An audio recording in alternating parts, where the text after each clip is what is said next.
श्री सच्चिदानंद सद्गुरु साईनाथ महाराज की जय। जेल में साईं साक्षात्कार में आज हम ज्ञान और भक्ति के पथ पर अध्याय के बारे में वर्णन करेंगे। जून महीने का दूसरा सप्ताह आरंभ हो गया था। चिलचिलाती हुई धूप ऐसी थी कि छाया को भी पसीना आ जाए। बादल छाने लगे थे परंतु बरसते नहीं थे। मेरा जीवन भी बादलों से घिरा हुआ था और राहत की बरसात कहीं नजर नहीं आती थी। प्रचंड गर्मी से तपता हुआ एवं मुसीबतों से झुलसता यह जीवन अत्यंत ही कष्टमय था। ऐसे में साईं का सुमिरन ही जीने का एकमात्र सहारा था। बाबा की परोक्ष प्रेरणा हुई और मेरे मन में श्रीमद् भागवत गीता पढ़ने का ख्याल आया। बाबा की जिस भक्त पर कृपा होने लगती थी उनकी वे हर तरह से मदद करते थे। श्रीमद् भागवत गीता मुझे जेल में ही मिल गई। मैंने श्रीमद् भागवत गीता पढ़ी और उसका सार समझा। मुझे आत्मा और परमात्मा का रिश्ता समझ में आया और मैंने ज्ञान, भक्ति और कर्म इन तीनों योगों के बारे में जाना। मैं प्रकृति के तीन गुण सतोगुण, रजोगुण एवं तमोगुण से अवगत हुआ। मुझे यह समझ में आया कि प्रकृति, शरीर और चेतना भिन्न है। मैंने यह जाना कि शरीर नश्वर है और आत्मा अनश्वर। मृत्यु के बाद आत्मा पुराने शरीर को छोड़ देती है और नए शरीर में प्रवेश करती है। इस ग्रंथ से मुझे यह प्रेरणा मिली कि मनुष्य को काम, क्रोध, लोभ और मोह त्यागना चाहिए। मनुष्य को हमेशा फल की इच्छा न रखकर कर्म करते रहना चाहिए। हमेशा अच्छे कर्म करना ही सबसे बड़ा मानव धर्म है। मनुष्य को मन की पवित्रता, करुणा, आत्मसंयम, उपकार, परोपकार आदि अच्छे गुणों को जीवन में उतारने का प्रयास करना चाहिए। जीवन अनमोल है और यह ईश्वर की देन है। पुण्य कर्मों के योग से हमें यह जीवन प्राप्त हुआ है। हमें अपनी सोच को आध्यात्म से जोड़ना चाहिए और अपनी सोच को हमेशा सकारात्मक बनाना चाहिए। ऐसा करके हम अपने चारों तरफ के वातावरण को सौहार्दपूर्ण बना सकते हैं। इससे हमें सकारात्मक ऊर्जा प्राप्त होगी। साथ ही यह सृष्टि भी अपने स्वाभाविक रूप से कार्य करते हुए हमारे लिए सहायक बनेगी। श्रीमद् भागवत गीता में ज्ञान की ये बातें मेरे मन को ढांढस बंधाती हैं, किंतु जिस व्यक्ति के साथ बुरा वक्त गुजरता हो उसकी स्थिति को सिर्फ भगवान ही समझ सकते हैं या फिर वह इंसान ही जान सकता है। जेल में आध्यात्मिक ग्रंथ पढ़ना मेरी दिनचर्या बन गई थी। मैं श्री साईं सच्चरित्र ग्रंथ नियमित रूप से पढ़ रहा था। बाबा की लीलाओं और कथाओं को पढ़कर मेरा मन उनके वचनों की ओर आकर्षित होने लगा था। मुझे साईं में भगवान दिखने लगे।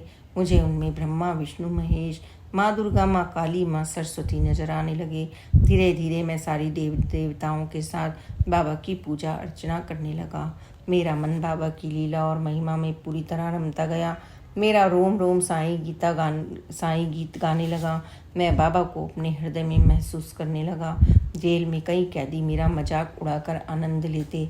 एक बार एक कैदी ने कहा, भाई बाबा का इतना ना ना करो कि बाबा यह सोचने पर मजबूर हो जाएं कि तू जेल में ही रहे तो अच्छा। कम से कम मुझे यहाँ रहकर याद तो करता रहेगा। ऐसा सोचकर बाबा तुझे बाहर नहीं निकालेंगे। मेरे साथ हुआ भी यही। मेरे रिहा होने के कई अवसर आए पर मैं रिहा नहीं हो सका। मुझे लगा कि उन कैदियों की बातें सच होने लगी हैं। ऐसे में मैं काफ़ी निराश हो जाता। निराश होने के बाद भी न जाने क्या था कि मैं बाबा के सुमिरन में लग जाता। शायद यह कोई चुंबकीय शक्ति थी जो मुझे बाबा से जोड़ रही थी। बाबा के प्रति मेरी आस्था निरंतर बढ़ने लगी। मैं अन्य कैदियों को यह समझाने का प्रयास करने लगा कि वे अपना कीमती समय बेकार न करें, इस समय को अच्छे और नेक काम में लगाएं। मैंने उन्हें सलाह दी कि कम से कम बुरे वक्त में सारे लोग ईश्वर में श्रद्धा रखें, उनका नाम जपें और उनकी आरती करें। कुछ लोगों ने मेरी बात मान ली और वे आरती में सम्मिलित होने लगे। मैंने महसूस किया कि कैदियों के मन में ईश्वर के प्रति श्रद्धा तो थी परंतु विश्वास में कमी थी। वे यह नहीं समझ पा रहे थे कि ईश्वर ही सब कुछ करने कराने वाले हैं, वही सबकी मदद भी करने वाले हैं और वही दीन दयाल हैं। मैं उन्हें यह समझाने का प्रयास करता कि भक्ति से मन पवित्र होता है, मन को शक्ति मिलती है। आस्था बनाए रखने से ईश्वर की अदृश्य रूप से सहायता भी प्राप्त होती है। कभी ना कभी इनकी कृपा अवश्य ही होती है।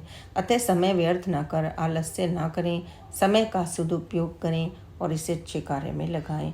मैं प्रतिदिन सुबह जब उठता तो कहीं ना कहीं रेडियो चल रहा होता था और हनुमान चालीसा, माँ के भजन, बाबा के भजन आदि सुनाई पड़ते। इन्हें सुनकर मेरा मन प्रसन्न हो जाता था, क्योंकि उस समय मेरे अंदर भी साईं नाम का जाप या कोई भजन चलता रहता था। एक बार रात में किसी ने रेडियो खुला ही छोड़ दिया। मेरी ब्रह्म मुहूर्त में ही नींद खुली तो गुरु नानक देव जी के द्वारा रचित हरि नारायण की आरती सुनाई दी। बहुत ही प्यारे बोल थे। इसे सुनकर मेरे मन में यह प्रेरणा जगी कि मैं भी प्रातःकाल अपने साईं प्रभु की आरती करूं, क्योंकि मेरे लिए तो वे ही ईश्वर समान थे। तभी से मैं प्रातः उठकर बाबा का अभिषेक करने लगा और उनकी आरती गाने लगा। मुझे आरती करने का ढंग एवं विधि मालूम नहीं थी। आरती मराठी भाषा में थी और मुझे मराठी भाषा आती ही नहीं थी। फिर भी मैं आरती, वंदना और स्तुति का प्रयास करता रहता। कुछ दिनों के बाद मुझे बाबा की आरती की एक पुस्तक मिली जो हिंदी भाषा में थी। मैंने इससे प्रातःकाल काकड़ आरती गाना प्रारंभ किया। धीरे धीरे मुझे आरती का अर्थ समझ में आने लगा और मैं अपने हृदय में आनंद महसूस करने लगा।